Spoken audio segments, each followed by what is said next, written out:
Hello students, आज हम पढ़ने वाले हैं चैप्टर नंबर 2।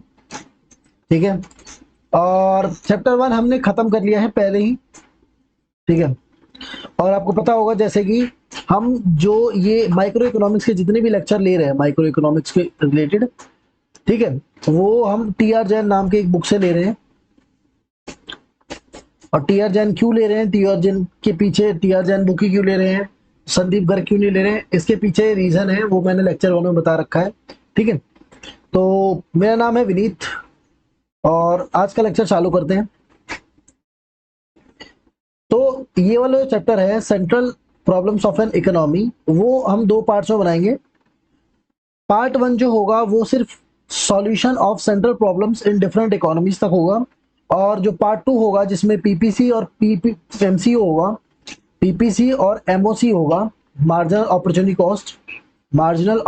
कॉस्ट, वो दूसरे लेक्चर में होगा। ठीक है, वो पार्ट 2 में होगा। और लेक्चर को स्टार्ट करते हैं।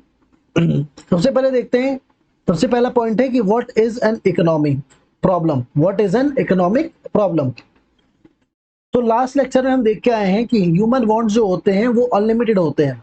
ठीक है, ह्यूमन वांट्स कैसे होते हैं, अनलिमिटेड होते हैं। देखिए एक इकोनॉमी,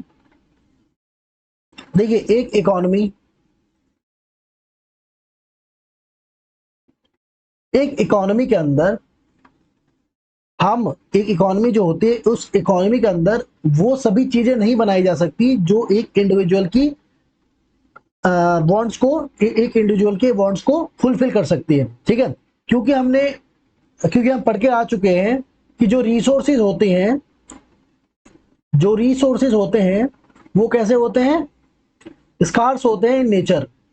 ठीक है, रिसोर्सेज स्कार्स होते हैं इन नेचर, ये हम पिछले लेक्चर में पढ़ के आ चुके हैं, पिछले चैप्टर में पढ़ के आ चुके हैं। तो इसीलिए एक इकोनॉमी में, या फिर मैं बोल सकता हूं कि वो इकोनॉमी हर एक इंडिविजुअल के लिए सामान या फिर वस्तुएं नहीं बना सकता, इसको कंज्यूमर जो है उसको कंज्यूम कर सके। ठीक है, जिसको कंज्यूमर कंज्यूम कर सके। ठीक है, तो it is impossible for an economy to produce everything for each individual because no economy possess unlimited resources। ठीक है, क्योंकि हर इकोनॉमी के पास अनलिमिटेड रिसोर्सेज नहीं होते हैं। ठीक है, इसीलिए उस इकोनॉमी को एक चॉइस करना पड़ता है, एक चॉइस लेना पड़ता है। जैसे कि हम पिछले चैप्टर में पढ़ के आए हैं कि जब आपके पास रिसोर्स स्कार्स होते हैं तो आपके पास एक प्रॉब्लम जनरेट होती है जिसको बोलते हैं प्रॉब्लम ऑफ चॉइस। ठीक है, ये हम पिछले चैप्टर में पढ़ के आ चुके हैं, है ना। तो उस इकोनॉमी में एक प्रॉब्लम जनरेट होगी, उसको हम बोलते हैं प्रॉब्लम ऑफ चॉइस। ठीक है, अब वो प्रॉब्लम ऑफ चॉइस क्या होता है कि हम रिसोर्सेज को कैसे एलोकेट करें। प्रॉब्लम ऑफ चॉइस में हमने क्या पढ़ा था कि रिसोर्सेज को कैसे एलोकेट करें। ठीक है, तो problem of choice regarding the efficient use of the available resources of the economy. कौन कौन से रिसोर्सेज, जैसे लैंड हो गया, लेबर हो गया, कैपिटल हो गया और एक्सेट्रा। ठीक है, तो एक इकोनॉमी हर किसी पर्सन के लिए चीजें प्रोड्यूस नहीं कर सकता, इसीलिए उसके पास एक प्रॉब्लम आती है जिसको हम बोलते हैं प्रॉब्लम ऑफ चॉइस। और उस प्रॉब्लम ऑफ चॉइस के अंदर होता है रिसोर्सेज को एलोकेट करना। ठीक है, जैसे कि एक इकोनॉमी को अब डिसाइड करना पड़ेगा कि किस रिसोर्सेज को कितना यूज करना है। ठीक है, उस रिसोर्स को हम कैसे डिस्ट्रीब्यूट करें, क्या हम उसको इंडस्ट्रीज के डेवलपमेंट में ज्यादा खर्च करें हम, या फिर हम उसको एग्रीकल्चर के डेवलपमेंट में खर्च करें, या फिर मैं डेवलपमेंट ऑफ इंडस्ट्रीज में कितना खर्च करूं, या फिर डेवलपमेंट ऑफ एग्रीकल्चर में कितना खर्च करूं, ये एक इकोनॉमी को सोचना पड़ेगा। ठीक है, तो अब यहां पर हमारे पास एक डेफिनेशन निकल के आती है, इसको बोलते हैं इकोनॉमिक प्रॉब्लम। तो इकोनॉमिक प्रॉब्लम क्या होता है, एक problem, a problem concerning the allocation of the resources to the different uses। ठीक है, इकोनॉमिक प्रॉब्लम क्या होती है, रिसोर्सेज को ऐसा डिस्ट्रीब्यूट करें जिससे कि उसके अलग अलग प्रकार के यूसेज हो सकते हैं। ठीक है, उसको बोलते हैं इकोनॉमिक प्रॉब्लम। ठीक है, चलिए, दस इकोनॉमिक प्रॉब्लम, एक minute, thus economic problem we mean the problem of choice. Economic problem से हमारा क्या मतलब था, प्रॉब्लम ऑफ चॉइस और the problem of economical use of scarce resources. अब मेरा आपसे एक क्वेश्चन है, वो क्वेश्चन है कि आप बताइए कि यहां पर लिखा है economical use of scarce resources, यहां लिखा है economical use of scarce resources, इसका मतलब क्या है? अगर मैं बोलूं व्हाट इज या व्हाट डू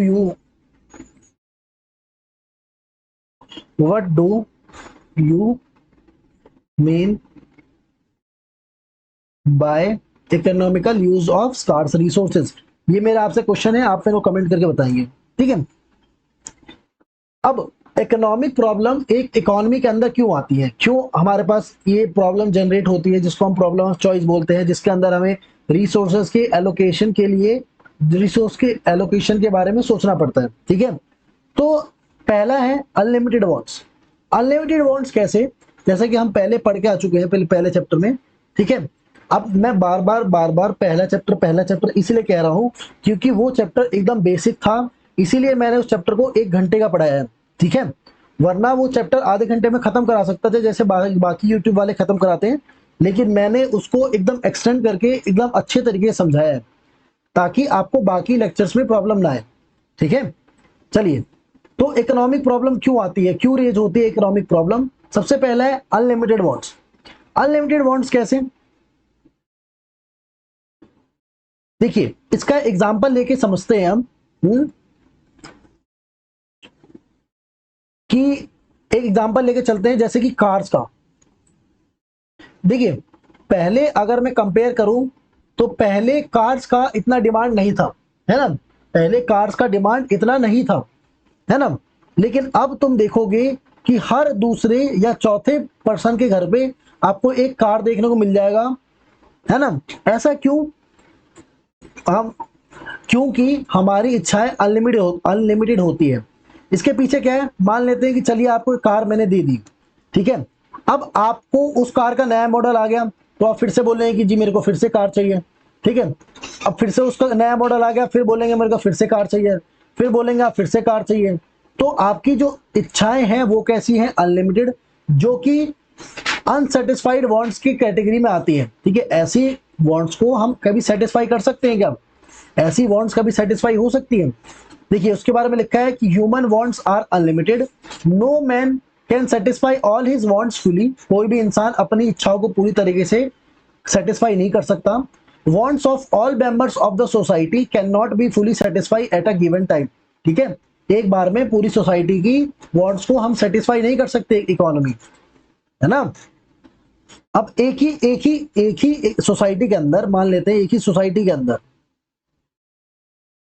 किसी को कार चाहिए, किसी को खाना चाहिए, किसी को क्या चाहिए, ग्रेन्स चाहिए, किसी को लैपटॉप चाहिए, किसी को फोन चाहिए, है ना। अब इतने सारे वांट्स को एक इकोनॉमी कैसे फुलफिल कर सकती है? आप देखिए, इसीलिए हम कहते हैं कि इंसानों की जो इच्छाएं है वो कभी खत्म नहीं हो सकती। क्यों? क्योंकि एक गिवन टाइम में उस वांट्स को हम पूरा ही नहीं कर सकते। As a matter of fact wants of the man have been increasing day by day. और एक और बात है कि इंसानों की जो इच्छाएं हैं वो दिन प्रतिदिन बढ़ती जा रही हैं। जैसे कि यहाँ पर, जैसे मैंने यहाँ पर कार का एग्जाम्पल दिया है, बुक में आपको लैपटॉप का एग्जाम्पल मिलेगा। जैसे a few years back there was hardly any demand for laptop, ठीक है, but today almost every household is keen to get one. लेकिन आज हर एक हाउस जो है उसके अंदर वो चाहते हैं कि हमारे घर पे एक लैपटॉप हो, है ना। With the passage of time there is every likelihood of an enormous increase in the demand for computers, mobile phones, costly cars, etc. देखिए समय के साथ साथ हो सकता है कंप्यूटर्स की डिमांड बढ़ जाए, मोबाइल की डिमांड बढ़ जाए, कार्स की डिमांड बढ़ जाए। इसीलिए कह सकते हैं कि we can therefore safely say that every society at any given time therefore are innumerable unsatisfied wants. इसलिए हम क्या कह सकते हैं कि एक सोसाइटी के अंदर इनन्यूमरेबल अनसेटिस्फाइड वांट्स होती हैं, जिसको एक इकोनॉमी पूरी नहीं कर सकती है। ठीक है, तो ये एक प्रॉब्लम जनरेट होती है। चलिए आगे देखते हैं। आगे लिख रखा है लिमिटेड और स्कार्स रिसोर्सेज। तो हम ये भी बात पिछले चैप्टर पढ़े कि रिसोर्सेज जो होते हैं, जो मीन्स होता है जिससे हम अपने वांट्स को सेटिस्फाई करते हैं, वो हमेशा लिमिटेड होते हैं। वो कैसे होते हैं? लिमिटेड होते हैं। ठीक है, वो कैसे होते हैं? लिमिटेड होते हैं। तो बहुत सारे जो सर्विस गुड्स एंड सर्विसेज है जो कि ह्यूमन वांट्स को सेटिस्फाई करती है, वो हमेशा लिमिटेड होती है। ये तो हमें पता है कि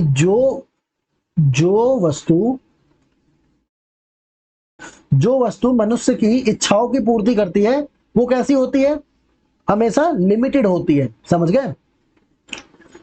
इसीलिए हम इनको क्या बोलते हैं? स्कार्स बोलते हैं।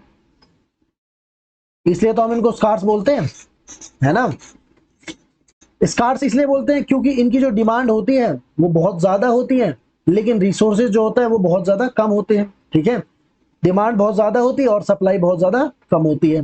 ठीक है, डिमांड ज्यादा होती है और सप्लाई कम होती है ना। इसलिए तो हम बोलते हैं कि ये जो वस्तु है, ये जो गुड्स है, ये बहुत ज्यादा स्कार्स है इन नेचर। ठीक है, इस बात को मैककॉनल क्या कहते हैं, इसको लेकर, स्कार्सिटी को लेकर, या फिर स्कार्स मीन्स के लिए मैककॉनल क्या कहते हैं? देखिए, scarcity is a situation in which there is not enough of resources to meet all human wants। ठीक है, तो इन्होंने बोला है scarcity एक ऐसा सिचुएशन है जिसके अंदर हमारे पास इनफ रिसोर्सेज नहीं होते हैं जिससे कि हम सभी इंसानों की इच्छाओं को पूरी कर सकते हैं। सही बात है, देखा जाए तो, है ना। तीसरा है अल्टरनेटिव यूज।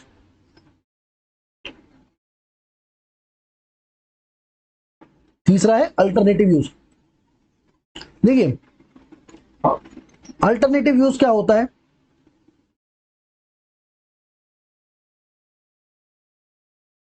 जब एक रिसोर्स का एक से ज्यादा यूज, मल्टीपल यूज होने लगे, तो उसके अल्टरनेटिव यूजेस होने लगते हैं। ठीक है, मतलब कि जैसे दूध है, क्या वो सिर्फ दूध की तरह ही एक्ट करता है? क्या उसका काम सिर्फ दूध का होता है? नहीं, उससे आइसक्रीम बनती है, उससे दही बनता है, उससे पनीर बनता है, उससे चीज बनता है ना। इतने सारे इसके यूजेज है, इसीलिए बोलेंगे अल्टरनेटिव यूजेस। ठीक है, देखिए, another cause of economic problem is that the limited resources have alternative uses. For instance, milk is a scarce commodity. It can be used for preparing cheese, ice cream, rasgulla etc. है ना। तो जैसे मैंने बोला कि मिल्क है, milk के बहुत सारे यूजेस हो सकते हैं, जैसे कि आइसक्रीम बना सकते हो, रसगुल्ला बना सकते हो, और चीज बना सकते हो, पनीर बना सकते हो, दही बना सकते हो, है ना। Since resources are limited, all wants can not be satisfied. और देखिए, जैसे कि हमें पता है कि रिसोर्स बहुत ज्यादा लिमिटेड है, जैसे मिल्क है, हमें पता है कि भाई ये मिल्क जो है, ये जो दूध जो है, वो बहुत ज्यादा लिमिटेड है। तो क्या मैं इससे आइसक्रीम भी बना सकता हूँ, या फिर मैं इससे चीज बना सकता हूँ, या मैं रसगुल्ला बना सकता हूँ, या पनीर बना लिया, या दही बना लिया? क्या मैं एक ही दूध से ये सब चीजें बना सकता हूँ? नहीं बना सकता ना। क्यों? क्योंकि ये जो मिल्क है वो कैसा है? स्कार्स है इन नेचर। कैसा है? स्कार्स है इन नेचर, लिमिटेड है in nature. It leads to the problem of choice. और यहां पर क्या जनरेट होती है? Problem of choice. Problem of choice कैसे? देखिए मैं समझाने की कोशिश करता हूं कि आपके पास, आपके पास दूध आता है, आपके पास दूध आता है, मान लेते हैं 1 लीटर। आपके पास 1 लीटर दूध है, ठीक है। अब आप चाहते पनीर भी बन जाए, चीज भी बन जाए, रसगुल्ले बन जाए, आइसक्रीम भी बन जाए, दही भी बन जाए। तो ऐसा नहीं हो सकता। आपको इस बात को समझना होगा कि आप अपनी कौन सी वांट को, कौन सी इच्छा को पहले सेटिस्फाई करना चाहते हैं। ठीक है, यहां पर आपको प्रॉब्लम ऑफ चॉइस जो है वो जनरेट हो जाती है कि आप इन सबको, आपको एक के लिए सबको कुर्बान करना पड़ेगा। ठीक है, आप पे डिपेंड करता है कि आप कौन सी इच्छा को पहली पूरी करेंगे। ये होता है प्रॉब्लम ऑफ चॉइस। समझ गए? विच want should be satisfied and which should not be. मतलब आप कौन सी इच्छा चाहते हो जो पूरी हो जाए। आप क्या चाहते हो? पनीर बन जाए और बाकी सब रह जाए, या क्या आप चाहते हो दही बन जाए और बाकी सब इच्छाओं को छोड़ दूं, या फिर आप चाहते हो भाई मेरे घर में रसगुल्ले बन जाए, पनीर वनीर ये सब ना बने तो भी चलेगा, है ना। Accordingly the society has to decide which wants are to be satisfied first and which later. This is the problem of choice. ठीक है, अब ये सोसाइटी पे डिपेंड करते हैं कि वो सोसाइटी पहले कौन सी इच्छा को पूरी करना चाहती है, क्योंकि हम अभी इकोनॉमी एज अ होल के बारे में पढ़ाई कर रहे हैं। क्या पढ़ रहे हैं? Economy as a whole.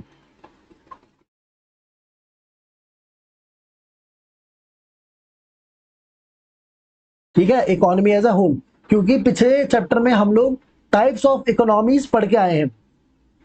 ठीक है, क्योंकि पिछले लेक्चर में हम लोग, पिछले जो चैप्टर है उसके अंदर हम लोग टाइप्स ऑफ इकोनॉमीज पढ़ के आ चुके हैं। ठीक है, चलिए अगले हमारे पास आता है central problem of an economy. एक इकोनॉमी में कौन कौन सी प्रॉब्लम हो सकती है। सबसे पहले देखते हैं कि एक इकोनॉमी में कैसे कैसे लोग रहते हैं। ठीक है, तो यहां पर लिख देता हूं इकोनॉमी। अब कितनी प्रकार की इकोनॉमी होती है ये हम पिछले चैप्टर में पढ़ के आ चुके हैं। मैं फिर कह रहा हूं, जिन बच्चों को अगर ये लेक्चर समझ नहीं आ रहा है, अगर ये अभी तक ये फर्स्ट पार्ट समझ नहीं आ रहा है, तो पुराना वाला चैप्टर देख कर आए, मैं उसका लिंक आई बटन में दे दूंगा। ठीक है, चलिए देखते हैं एक इकोनॉमी में कैसे कैसे लोग रहते हैं। तो एक इकोनॉमी में 4 प्रकार के लोग रह सकते हैं। या तो कोई रिच होगा, या तो पुअर होगा, या तो डेवलप्ड होगा, या फिर वो अंडर डेवलप्ड होगा। ठीक है, तो ऐसे ही ये 4 प्रकार के लोग रह सकते हैं, है ना। अब समस्या यहां नहीं आती है, समस्या आती है जब हम वस्तुएं बनाते हैं, जब हम चीजों का निर्माण करते हैं, जब चीजें बनाते हैं इन लोगों के लिए। ठीक है, दिक्कत यहां आती है। ठीक है, तो हमारे पास 3 प्रॉब्लम्स आती हैं एक इकोनॉमी के अंदर। सबसे पहले व्हाट टू प्रोड्यूस, भाई क्या बनाएं। अमीरों के लिए बनाएंगे तो गरीब मान जाएंगे बुरा, और गरीबों के लिए बनाएंगे तो अमीर बुरा मान जाएंगे, है ना। तो सबसे पहले हमें डिसाइड करना पड़ेगा कि हमें बनाना क्या है। ठीक है, दूसरा दूसरा है कि हमें इसको, जो भी चीज हम बनाने का, चलिए मान लेते हैं हमने डिसाइड कर लिया कि हम ब्रेड बनाएंगे। ब्रेड मतलब, ब्रेड को हम बोलते हैं पीस टाइम गुड। ये होती है पीस टाइम गुड्स, क्योंकि ये शांति के समय में खाया जाता है, मतलब शांति के समय में नहीं, क्योंकि ये जब देश में शांति का माहौल होता है जब ही तो लोग ब्रेड खा पाएंगे। जब वॉर का टाइम होगा तो इकोनॉमी तो हथियार वथियार बनाने में बिजी होगा। चलिए वो आगे देख लेंगे, अभी नहीं समझ आ रहा। तो मान लीजिए कि एक इकोनॉमी ब्रेड बनाती है जिसको हम पीस टाइम गुड बोलते हैं। ठीक है, अब ये पीस टाइम गुड बनाने के लिए, ये पीस टाइम गुड बनाने का सोच तो लिया इकोनॉमी ने, लेकिन अब ये बनाए कैसे। ठीक है, उसके लिए भी 2 मेथड होते हैं, एक होता है लेबर इंटेंसिव और एक होता है कैपिटल इंटेंसिव। ठीक है, ये आगे पढ़ते रहेंगे, लेकिन मैं फिर भी एक आपको ओवरव्यू देते चल रहा हूं। देखिए, फॉर हुम टू प्रोड्यूस, अब किन के लिए प्रोड्यूस किया जाए। देखिए, रिच भी है और पुअर भी है, तो बनाया किसके लिए जाए भाई, है ना। हर इकोनॉमी में ये प्रॉब्लम अलग अलग तरीके से सॉल्व भी होती रहेगी। चलिए देखते हैं। सबसे पहले देखेंगे व्हाट टू प्रोड्यूस। देखिए, अगर यहां पर हम बात कर रहे हैं व्हाट टू प्रोड्यूस, तो यहां पर सिर्फ व्हाट टू प्रोड्यूस तक का ही प्रॉब्लम नहीं है ना। यहां पर सिर्फ व्हाट टू प्रोड्यूस तक का ही प्रॉब्लम नहीं है ना। यहां पर प्रॉब्लम है कि भाई अगर मैं कोई चीज बना भी रहा हूं, कोई मान लेते कोई गुड्स बना रहा हूं, कुछ गुड्स का मैं प्रोडक्शन कर रहा हूं, तो क्या मैं उसका प्रोडक्शन करते जाऊंगा करते जाऊंगा करते जाऊंगा करते जाऊंगा। मुझे एक आइडिया होना चाहिए ना कि भाई मेरे को कितना चाहिए, कितनी क्वांटिटी में चाहिए, है ना। एक क्वांटिटी मैटर करती है ना, कितने गुड बनाना है, कितने गुड्स का प्रोडक्शन करना है। ठीक है, तो व्हाट टू प्रोड्यूस में 2 प्रॉब्लम आती है। सबसे आती है व्हाट टू प्रोड्यूस एंड दूसरा हाउ मच टू प्रोड्यूस। पहला आता है कि क्या प्रोड्यूस किया जाए और दूसरा आता है कितना प्रोड्यूस किया जाए, है ना। तो the first and foremost problem of every economy is what goods and services should be produce and so as to satisfy the maximum wants of the people. This problem arises due to the fact that means are scarce in relation to their wants. देखिए, each economy has therefore to make a choice to which want it should satisfy and which want it should be forgo. देखिए, what to produce की अगर हम बात कर रहे हैं,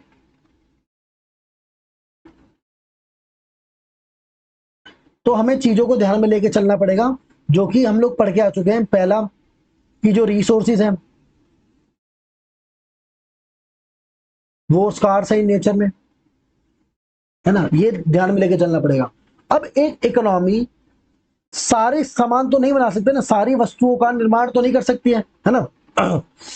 तो उनको खुद ही एक प्रॉब्लम को सॉल्यूशन लाना पड़ेगा, जो कि है प्रॉब्लम ऑफ चॉइस, कि भाई आप जो है किस चीज का प्रोडक्शन ज्यादा करना चाहते हो और किस चीज का प्रोडक्शन कम करना चाहते हो, है ना।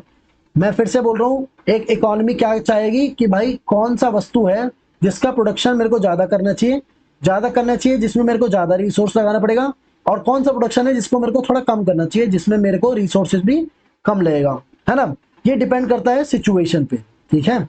चलिए देखिए, तो दो डिसीजन लेने पड़ेंगे क्योंकि दो प्रॉब्लम है। सबसे पहला था व्हाट टू प्रोड्यूस और दूसरा था हाउ मच टू प्रोड्यूस। तो मान के चलते हैं, ठीक है, मान के क्या चलते हैं, एक इकोनॉमी के अंदर, है ना, एक इकोनॉमी के अंदर चार प्रकार के गुड्स बनाए जाते हैं, ठीक है। गुड्स को चार प्रकार होते हैं। देखिए पहला कौन सा होता है, पहला होता है कंज्यूमर गुड्स,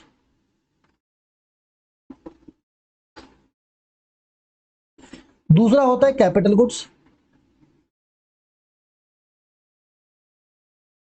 और तीसरा होता है पीस टाइम गुड।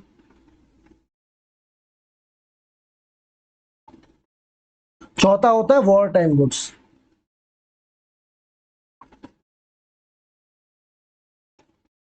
अब इन सब में अंतर क्या है, देखिए कंज्यूमर गुड्स का मतलब क्या हो गया, जिसको एक कंज्यूमर कंज्यूम कर सके, जैसे कि कपड़े हो गए, क्लोथ हो गया, और जितने भी खाने की चीज होगी जैसे ब्रेड हो गया, ये सब चीजें क्या बोलेंगे, कंज्यूमर गुड्स। कैपिटल गुड्स क्या होते हैं, कैपिटल गुड्स क्या होते हैं, तो कैपिटल गुड्स में आ गई मशीन्स, और कोई भी व्हीकल,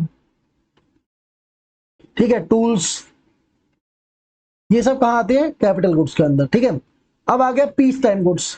पीस टाइम गुड्स में क्या होगा, पीस मतलब भाई देश में शांति का माहौल है, तो जितने भी खाने की चीजें होती हैं, ब्रेड, बटर और घी इत्यादि। वॉर टाइम गुड्स क्या होती है, वॉर टाइम गुड्स में आपको पता ही है, गन्स आ गया, एम्यूनेशन आ गया, ये सब कहां आते हैं, वॉर टाइम गुड्स में, ठीक है। चलिए एक बार देख लेते हैं बुक में क्या लिखा है। Firstly the economy has to decide what goods and services are to be produce, for instance. देखो एक इकोनॉमी को डिसाइड करना है कि वो कौन से प्रकार की गुड्स को बनाना चाहती है। उदाहरण के लिए हमारे पास कंज्यूमर गुड्स हैं, कंज्यूमर गुड्स में जैसे शुगर आ गया, क्लोथ आ गया, व्हीट आ गया, घी आ गया, etcetera, are to be produce and which of the capital goods, which of the capital goods like machines, tractor etcetera, ठीक है, आर टू बी प्रोड्यूस। देखिए अब एक इकोनॉमी में पूरी इकोनॉमी मिलकर सिर्फ एक चीज तो बनाएगी नहीं जी, ये भी हमें पता है। तो फिर ये चीज मैनेज कैसे होगी, देखिए मान लेते हैं, अभी आगे हम पढ़ेंगे, जो कि अब हम जो पार्ट 2 आएगा उसमें हम समझेंगे। देखिए हमें पता है रिसोर्सेज कैसे है, लिमिटेड है, और अगर हमें दो चीज का प्रोडक्शन करना है, जैसे कि हमें कंज्यूमर गुड्स का ही प्रोडक्शन करना है और कैपिटल गुड्स का ही प्रोडक्शन करना है, तो एक एक एग्जांपल लेते हैं। मान लेते हैं यहां पर हमें शुगर का प्रोडक्शन करना है और यहां पर हमें प्रोडक्शन करना है मशीन का, है ना। तो अगर हम चाहते हैं कि हमारी इकोनॉमी में कंज्यूमर गुड्स ज्यादा प्रोड्यूस हो, तो हम इसको ज्यादा प्रोड्यूस करेंगे और उसको थोड़ा कम प्रोड्यूस करेंगे, है ना। ये हम आगे पढ़ेंगे जब पार्ट 2 आएगा, ठीक है। Similarly the choice has to be made between the production of war time goods और द पीस टाइम गुड्स, और इसी तरीके से दो चीज और है जिसको हम वॉर टाइम गुड्स और पीस टाइम गुड्स कहते हैं, उनके बीच में भी इनको एक चॉइस लेना पड़ेगा कि भाई हम कौन से कॉमोडिटी को ज्यादा प्रोड्यूस करें, ठीक है। इसका भी एग्जांपल देता हूं, जैसे कि एक वॉर टाइम गुड्स में मान लेते हैं हम राइफल्स बना रहे हैं एक, और पीस टाइम गुड्स के लिए ब्रेड बना रहा है। देखिए, मान लेते हैं कि अभी देश के अंदर एक युद्ध का माहौल है, लड़ाई का माहौल है, तो कंट्री क्या करेगा कि राइफल्स का प्रोडक्शन ज्यादा कर देगा और ब्रेड का प्रोडक्शन कम कर देगा। क्यों? क्योंकि हमारे पास रिसोर्सेज जो है वो बहुत ज्यादा लिमिटेड है और इससे हम ये दोनों ही चीजें एक साथ ज्यादा क्वांटिटी में नहीं बना सकते, है ना। चलिए, अगला है हमारे पास, अगला है हमारे पास कि हाउ मच टू प्रोड्यूस। देखो, when an economy has taken a decision as what goods और services are to be produced, then it has to decide about its quantity, है ना। देखिए, जैसे कि मैंने बोला कि अगर, जैसे मैंने थोड़ी देर पहले बोला था कि एक इकोनॉमी में, एक इकोनॉमी ने डिसाइड कर लिया है कि भाई उन्हें अब बनाना क्या है, ठीक है। तो अब उनके पास मेन प्रॉब्लम आती है कि भाई अब इनकी क्वांटिटी क्या होगी। अब ये थोड़ी है कि अंधाधुंध बनाए जा रहे हैं, बनाए जा रहे हैं, बनाए जा रहे हैं, है ना, है ना। तो इसका क्वांटिटी भी पता होना चाहिए, ठीक है। जैसे मान लेते हैं हाउ मच क्वांटिटी, एक इकोनॉमी को पता होना चाहिए कि कितना कंज्यूमर गुड्स बनाना है और कितना कैपिटल गुड्स बनाना है, ठीक है। मान लेते हैं कि एक इकोनॉमी ने डिसाइड किया है कि कपड़े का प्रोडक्शन ज्यादा होगा, है ना, कपड़े का प्रोडक्शन ज्यादा होगा, ठीक है। तो हमें क्या करना पड़ेगा, जो मशीन्स है उसका प्रोडक्शन कम करना पड़ेगा, उसका प्रोडक्शन लेस करना पड़ेगा। जैसे मैंने अभी आपको एग्जांपल दिया था थोड़ी देर पहले कि मान लेते हैं आपको मान लेते हैं इकोनॉमी डिसाइड की कि एक तरफ ब्रेड बनाएगी और एक तरफ एम्यूनेशन बनाएगी। अब उसकी क्वांटिटी कैसे डिसाइड होगी, है ना।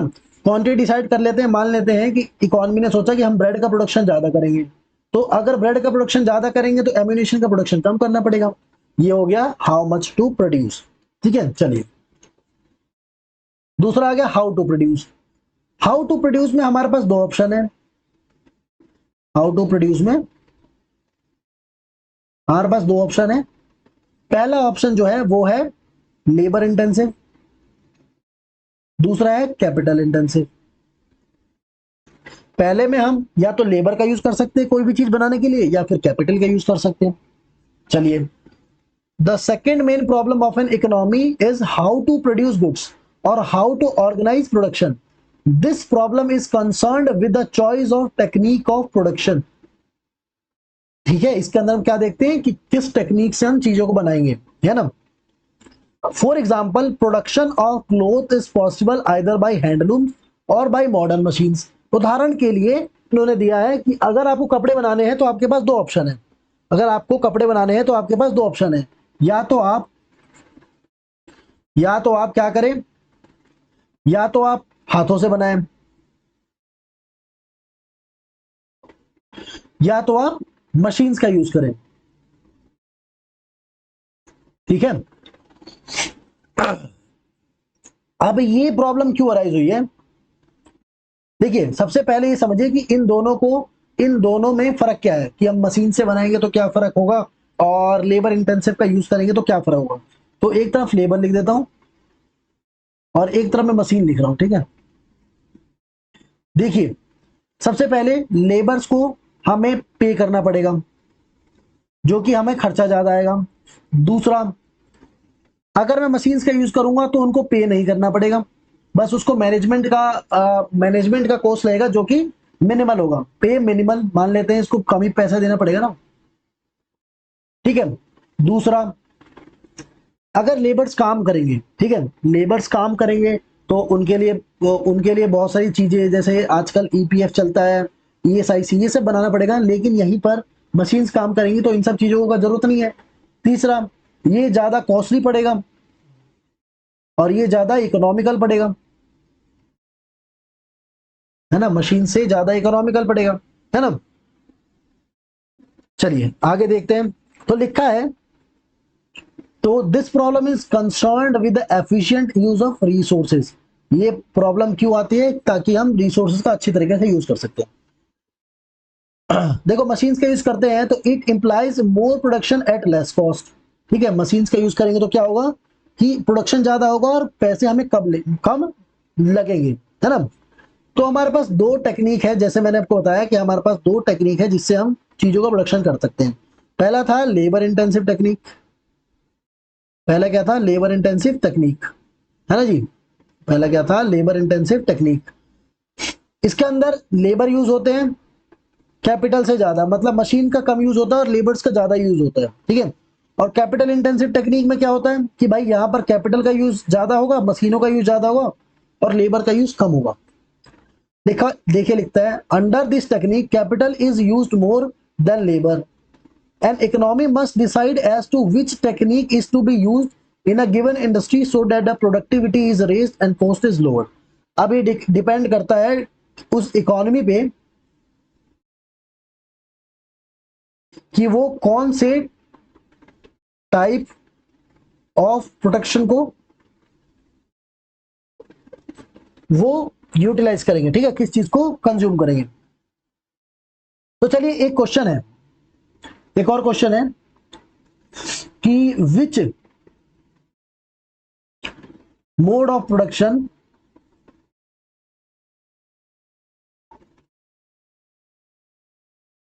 विल बी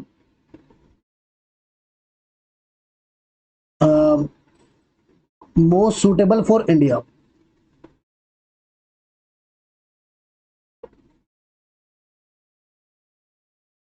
और ये मतलब ऐसा कुछ नहीं है कि आपको कहीं से निकाल के जवाब देना है, ये क्वेश्चन नहीं बनता है, लेकिन मैं आपसे पूछ रहा हूँ जस्ट आपके जनरल नॉलेज के लिए कि भाई आप क्या सोचते हो, आपके थॉट्स क्या है इसके लिए, ठीक है। तीसरा प्रॉब्लम आता है कि फॉर हुम टू प्रोड्यूस, ये प्रोडक्शन किसके लिए कर रहा है। देखिए हमारे इकोनॉमी में रिच लोग भी रहते हैं और पुअर लोग भी रहते हैं। अब मैं कहना क्या चाह रहा हूं, देखिए अगर मैं एक स्लाइड एक ऐड कर लूं, अगर आप मेरे को एक चांस दो तो मैं बस एक स्लाइड ऐड करना चाहूंगा, ठीक है। चलिए देखिए, जैसे मैंने बोला कि हमारी इकोनॉमी में रिच लोग भी रहते हैं और पुअर लोग भी रहते हैं। देखिए अगर कोई एक इकोनॉमी, कोई भी एक इकोनॉमी सिर्फ एक इंसान के लिए चीजों का प्रोडक्शन करे, मान लेते हैं कोई रिच के लिए प्रोडक्शन कर रहा है सिर्फ, या फिर कोई पुअर के लिए सिर्फ प्रोडक्शन कर रहा है, तो इससे क्या होगा, इससे होगा सोशल गैप का जनरेशन, सोशल गैप पैदा हो जाएगी जिसको हम कहते हैं वो भेदभाव, ठीक है। अमीर गरीब का जो सीढ़ी होता है ना, स्टेप्स का डिफरेंस, वो हो जाएगा यहाँ पर, ठीक है। एक बहुत बड़ी खाई बन जाएगी अमीरों और गरीबों के बीच में, ठीक है, ठीक है। ये फिर ऐसे दिखाई देता हूं, अब ये गरीब इधर कैसे जाए और अमीर इधर कैसे जाए, है ना, ये प्रॉब्लम हो जाएगा। इसीलिए इकोनॉमी कैसे डिसाइड करेगी, देखो इकोनॉमी कैसे डिसाइड करेगी कि किसके लिए क्या बनाना है। देखो अगर गरीबों के लिए बनाएंगे तो क्या होगा, तो सबसे पहले social justice is promoted if goods are produce for the poor. देखिए एक चीज और बस लास्ट चीज है, उसके बाद हम सॉल्यूशन देखेंगे। देखो अगर रिच के लिए प्रोड्यूस करेंगे तो क्या होगा और पुअर के लिए प्रोड्यूस करेंगे तो क्या होगा, है ना। देखो सबसे पहले अगर कोई भी एक इकोनॉमी जो अमीरों के लिए सिर्फ प्रोड्यूस करती है, ठीक है, अमीरों के लिए प्रोड्यूस करेगी तो महंगी बिकेगी, ठीक है, गरीबों के लिए प्रोड्यूस करेगी तो सस्ती बिकेगी, ठीक है। अगर चीजें महंगी बिकेगी तो ज्यादा से ज्यादा इन्वेस्टमेंट होगा, इन्वेस्टमेंट से क्या होगा, जीडीपी में ग्रोथ होगा, ठीक है। यहां देखिए, यहां पर हमारे पास इन्वेस्टमेंट ही नहीं आएगी, इन्वेस्टमेंट नहीं आएगी तो क्या हो जाएगा, जीडीपी में गिरावट आएगा, है ना। चलिए it should be reduce in equality और प्रमोट इक्वालिटी। तो अगर हम पुअर के लिए बनाती है कोई इकोनॉमी कोई वस्तु, तो वो क्या प्रमोट करेगी, equality. But there is a hidden cost of doing it, जैसे कि मैंने बताया कि अगर ऐसा किया जाएगा तो क्या हो सकता है ना। तो इसमें लिखा है कि there is a hidden cost of doing it by producing goods for the poor the profits of the producer would remain low. क्या होगा, प्रॉफिट ही कमाएगा और low profit would mean low investment, investment कम होगा तो इंप्लाइंग लो जीडीपी ग्रोथ, इससे क्या होगा, जीडीपी ग्रोथ गिर जाएगी। और हमेशा इकोनॉमी जो कैसी होगी, वो बैकवर्ड रहेगी, पिछड़ी इकोनॉमी बन जाएगी, है ना। इसीलिए प्रॉब्लम ऑफ चॉइस इस पे डिपेंड करती है इकोनॉमी पे कि अब वो सोशल इक्वालिटी चाहती है या फिर जीडीपी ग्रोथ चाहती है, ये इकोनॉमी पे डिपेंड करता है, ठीक है। चलिए अब हमारे पास दो सिचुएशन आते हैं, दो प्रॉब्लम आते हैं। सबसे पहला कि how to achieve fuller utilisation of resources, fuller utilisation of resources कैसे कर सकते हैं। देखिए अब यहाँ पे एक मतलब है, एक चीज समझिए कि फुलर यूटिलाइजेशन का मतलब क्या है। यहाँ पे फुलर यूटिलाइजेशन ऑफ रिसोर्सेस हम कहना क्या चाहते हैं। देखिए मैं दो टर्म लिखूंगा, एक होता है एक्चुअल आउटपुट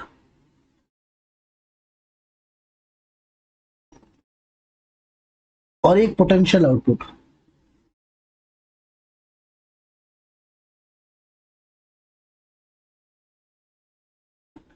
देखिए यहीं पे समझा देता हूं, एक मिनट रुको। एक क्या था, एक था एक्चुअल और एक था पोटेंशियल आउटपुट, है ना जी। अब मान लेते हैं कि आपकी जो क्षमता है, मान लेते हैं कि आप 100 ईंटें लगा सकते हो एक दिन में। आप 100 ईंटें लगा सकते हो एक दिन में, ठीक है।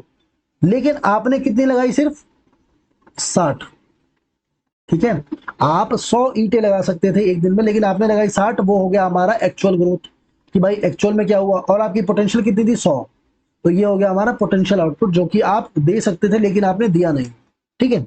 चलिए, under utilisation of resources mean that the resources are not fully utilised. देखिए अंडर यूटिलाइजेशन का मतलब क्या हुआ कि रिसोर्सेज का पूरी तरीके से उपयोग नहीं हुआ, ठीक है। ये उपयोग नहीं हुआ, इससे क्या प्रॉब्लम आएगी, इससे प्रॉब्लम आएगी अनएम्प्लॉयमेंट की, ठीक है। रिसोर्सेज ने पूरी तरीके से काम ही नहीं हुआ, तो रिसोर्सेज का यूटिलाइजेशन ही पूरा नहीं हुआ, है ना। और ये एक बहुत ज्यादा मेन प्रॉब्लम होता है अंडर डेवलप्ड कंट्रीज का, जैसे कि इंडिया है ना, जिसमें हमेशा जो एक्चुअल आउटपुट होता है वो हमेशा पोटेंशियल आउटपुट से कम होता है। यहाँ पर इंडिया में जो एक्चुअल आउटपुट जो होता है वो हमेशा कम होता है पोटेंशियल आउटपुट से, ठीक है। क्यों, क्योंकि यहाँ पर भाई रिसोर्सेज का पूरी तरीके से उपयोग ही नहीं कर रहे। अब तीसरा क्वेश्चन अगर ये आ गया कि भाई कैसे फुल यूटिलाइजेशन ऑफ रिसोर्सेज तक पहुंच सके, तो आप जरा यही बता दिए कि रिसोर्सेज में ग्रोथ कैसे लाए। जो हमारे पास रिसोर्सेज है जो कि लिमिटेड है, उसके अंदर हम कैसे ग्रोथ लाए। तो आपको एक चीज बताता हूं, इंडिया के अंदर बहुत सारे जो रेयर मेटल्स होते हैं, इंडिया के अंदर बहुत सारे रेयर मेटल्स जो होते हैं वो है ना। लेकिन हम उनका यूज नहीं कर पाते, क्यों, इसके पीछे बहुत रीजन है। जैसे टेक्नोलॉजी नहीं है हमारे पास, है ना, टेक्नोलॉजी नहीं है तो हम इसका यूज नहीं कर पा रहे, और यूज नहीं कर पा रहे इसीलिए कैसी है, अनटैप्ड है, अनएक्सप्लॉइटेड है, इसका यूज ही नहीं हुआ कभी, है ना। इसीलिए हमारे पास रिसोर्सेज कैसी है, कम है ना।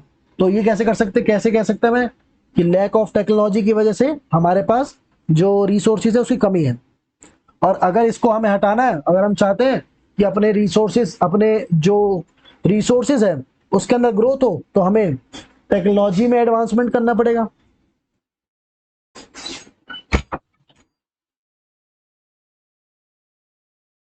टेक्नोलॉजी में एडवांसमेंट करना पड़ेगा, ठीक है। दूसरा दूसरा प्रॉब्लम क्या है कि इंडिया के जितने भी, इंडिया में 121 करोड़ की आबादी है जी, 121 करोड़ की आबादी, इसमें से कुछ लोग ही हैं जो सिर्फ एम्प्लॉयड है। उसमें से मान लें 60% ही लोग जो है एम्प्लॉयड है, ठीक है। तो ये भी है कि इसकी वजह से ग्रोथ हमारा नहीं हो पा रहा, और हम चाहते हैं ग्रोथ हो तो भाई एम्प्लॉयमेंट देना पड़ेगा। देखिए इसमें क्या लिखा है, the problem of growth of resources related to the problem of untapped या फिर अनएक्सप्लॉइटेड रिसोर्सेज। हमारे पास ऐसे रिसोर्सेज है जिसको हमने कभी यूज ही नहीं किया, owing to the lack of technology. और ऐसा क्यों है, क्योंकि हमारे पास टेक्नोलॉजी नहीं है। A vast amount of resources जैसे कि नेचुरल गैस, ऑयल और मिनरल्स, भारत के पास नेचुरल गैस, ऑयल और मिनरल्स है जो कि अभी तक अनएक्सप्लॉइटेड है, ठीक है। क्यों, क्यों, क्योंकि हमारे पास टेक्नोलॉजी नहीं है ना। अकॉर्डिंगली रिसोर्सेज पूल रिमेन्स लो, जिसकी वजह से क्या हो गया, हमारे पास रिसोर्सेज की जो क्वांटिटी है बहुत ज्यादा कम है। Like under utilisation of resources this also lead to low level of GDP. अब इसकी वजह से भी ये भी एक रीजन है कि हमारा जीडीपी जो है वो कम हो सकता है। इस ये भी रीजन है, क्यों, क्योंकि रिसोर्सेज ही हमारे पास कम है। रिसोर्सेज कम होने की वजह से हम उसको यूटिलाइज नहीं कर सकते। अगर यूटिलाइज नहीं कर सकते तो उससे पैसे नहीं आएंगे। किसी चीज को इस्तेमाल करते हैं या फिर किसी चीज का प्रोडक्शन करते हैं तो उसको सेल करने के बाद पैसे आते हैं और उस पैसे को हम इन्वेस्ट करते हैं, इससे जीडीपी बढ़ता है। लेकिन ऐसा है ही नहीं, क्योंकि हमारे पास टेक्नोलॉजी नहीं है जिससे हम उसको एक्सट्रैक्ट कर सके। अब देखते हैं सॉल्यूशन। तो प्रॉब्लम्स क्या थे? प्रॉब्लम्स देखो 3 थे। सबसे पहला था व्हाट, हाउ, और फिर फॉर होम। व्हाट मतलब क्या प्रोड्यूस करें और कितना। व्हाट में कहा था कितना, क्या और कितना। हाउ में था 2 प्रकार, लेबर और कैपिटल। और फॉर होम में था 2, रिच या फिर पुअर। है ना, इतना हमें पता चल गया अभी तक। चलिए देखते हैं कि इसका सॉल्यूशन कैसे निकलता है अलग अलग इकोनॉमीज में। तो कल हमने पढ़ा था 3 प्रकार के इकोनॉमीज में, सबसे पहले मार्केट इकोनॉमी। ठीक है, देखो मार्केट इकोनॉमी जो होती है वो हमें पता है प्राइवेट, इसके अंदर जो प्राइवेट कंट्रोल जो होता है वो ज्यादा होता है।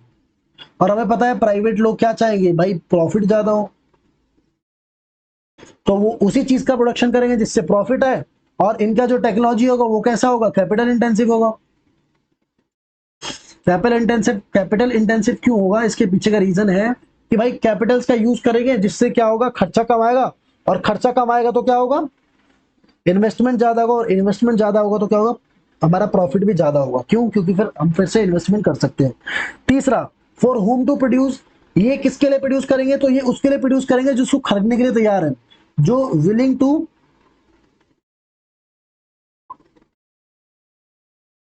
वो इसके लिए बनाएंगे। जो भी इंसान है, अगर इन्होंने कोई चीज बनाई, ठीक है, जो भी इंसान जो खरीदने के लिए तैयार है वो उनके लिए चीज बना देंगे, है ना। चलिए देखते क्या लिखा है। तो market economy is a free economy. It means that the producers are free to decide what, how and for whom to produce. ठीक है, क्योंकि ये फ्री इकोनॉमी है, इसके अंदर किसी का हस्तक्षेप नहीं है, इसलिए पूरी तरीके से इंडिपेंडेंट है, कुछ भी बनाए। On what basis do they take their decision, ये किन बेसिस पर अपना डिसीजन को लेते हैं कि भाई क्या बनाना है, कितना बनाना है। तो ये जो डिसीजन लेते हैं वो होता है सप्लाई और डिमांड का। देखिए जितना डिमांड आता है उतनी सप्लाई करेंगे, ठीक है। ये लोग producers will choose to produce those goods the prices of which are relatively high. मैंने बोला अभी कि वो कौन चीज बनाएंगे जो महंगी होगी, so that their profits are maximise, ताकि उनका प्रॉफिट मैक्सिमाइज हो सके। Because they are interested in maximising their profit, क्योंकि ये लोग अपना प्रॉफिट चाहते हैं। They will adopt the techniques of production or prefer to use those inputs the prices of which are relatively low। ठीक है, और वो मेथड का यूज करेंगे प्रोडक्शन का जिससे इनका कॉस्ट ऑफ प्रोडक्शन बहुत ज्यादा कम हो, है ना। So that the cost of production is minimise, जिसकी वजह से कॉस्ट ऑफ प्रोडक्शन, वस्तु के बनाने का जो खर्चा है वो बहुत ज्यादा कम है, वो वाला मोड ऑफ प्रोडक्शन यूज करेंगे। Also they will produce goods and services for those buyers who are willing to offer them better price, और वो इनके लिए, उनके लिए वस्तुएं बनाएंगे जो उनको अच्छी कीमत देंगे। सही बात है। अब अगला है सेंट्रली प्लान्ड इकोनॉमी। अगला है सेंट्रली प्लान्ड इकोनॉमी। चलिए इसका भी देख लेते हैं। इसका भी प्रॉब्लम 3 ही है, व्हाट, हाउ। देखो ये बनाएंगे क्या, ये बनाएंगे वो चीजें जिससे कि सोसाइटी में सोशल वेलफेयर हो जाए। अब मोड ऑफ प्रोडक्शन कौन सा यूज करेंगे, तो वो यूज करेंगे labour intensive. Labour intensive use करेंगे तो क्या होगा, एम्प्लॉयमेंट मिलेगी लोगों को। और फॉर होम, तो ये तो हमें पता ही है किसके लिए बनाएंगे, जो गरीब लोग हैं, पुअर। ये तो हमें पता चल गया कि भाई कैसे क्या बनाएंगे, तो वो बनाएंगे जिससे लोगों के लिए भलाई हो सके। कैसे बनाएंगे, तो लेबर इंटेंसिव टेक्नोलॉजी का यूज करेंगे। और होम किसके लिए बनाएंगे, तो गरीबों के लिए बनाएंगे। चलिए एक बार पढ़ भी लेते हैं। In a centrally planned economy the decision relating to what, how and for whom to produce are taken by social central authorities. जैसे कि मैंने कल ही बताया था कि ये एक गवर्नमेंट कंट्रोल्ड इकोनॉमी होती है, इसलिए यहाँ पर जो डिसीजन होगी वो भी कौन लेगा, गवर्नमेंट लेगा। All decisions are taken with view of maximising social welfare. यहाँ पे जो भी डिसीजन लिया जाएगा उसमें देखा जाएगा कि हम सोशल वेलफेयर को ज्यादा मेंटेन करके रख रहे हैं। Unlike market economy, profit maximisation is not the consideration. ठीक है, जैसे मार्केट इकोनॉमी में यहाँ पे प्रॉफिट चाहिए होता था, मार्केट इकोनॉमी में हमने देखा कि यहाँ पर क्यों बनाई जाती है चीजें, क्योंकि उनको प्रॉफिट मिल सके। लेकिन यहाँ पर ऐसा नहीं है। ठीक है, यहाँ पर क्यों बनाई जाती है, ताकि मैक्सिमम सोशल वेलफेयर हो सके समाज का। Those goods and services will be produce which the central authority finds as most useful for the society. और कौन सी चीजें बनाई जाएगी? वो चीजें जो सोसाइटी के लिए बहुत ज्यादा यूजफुल हो। ठीक है, that technique of production will be adopted which is socially most useful in a situation of mass unemployment, for example labor intensive technology will be preferred। ठीक है, so that unemployment is reduced, इसलिए क्या use करेंगे? वो labour intensive technology, जिससे कि unemployment कम हो सके। Goods will be produce preferably for those residents who are suffering from hunger. ठीक है, खाना उनके लिए बनाई जाएगी, चीजें जो कि भूख से तड़प रहे हैं। ठीक है, और इसकी वजह से क्या होगा? इनको बहुत ज्यादा नुकसान हो जाएगा, और क्या होगा? जो कॉस्ट ऑफ प्रोडक्शन होगा वो भी बहुत ज्यादा लगेगा, है ना। तो ये होगा सेंट्रली प्लान। अब आ गया mixed economy. Mixed economy like Bharat.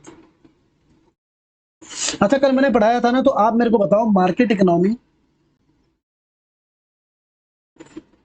और फ्री इकोनॉमी, इसको हम फ्री इकोनॉमी तो मार्केट इकोनॉमी होती है, सेंट्रली प्लान्ड इकोनॉमी और मिक्स्ड इकोनॉमी तो बता दिया। चलो तुम बता देना फिर से। मिक्स्ड इकोनॉमी, इन इकोनॉमीज में कौन कौन सी कंट्रीज जो है इन इकोनॉमीज का यूज करती है? एग्जांपल बताना इन तीनों का। चलिए मिक्स्ड इकोनॉमी देखते हैं। तो मिक्स्ड इकोनॉमी में जरा देखें,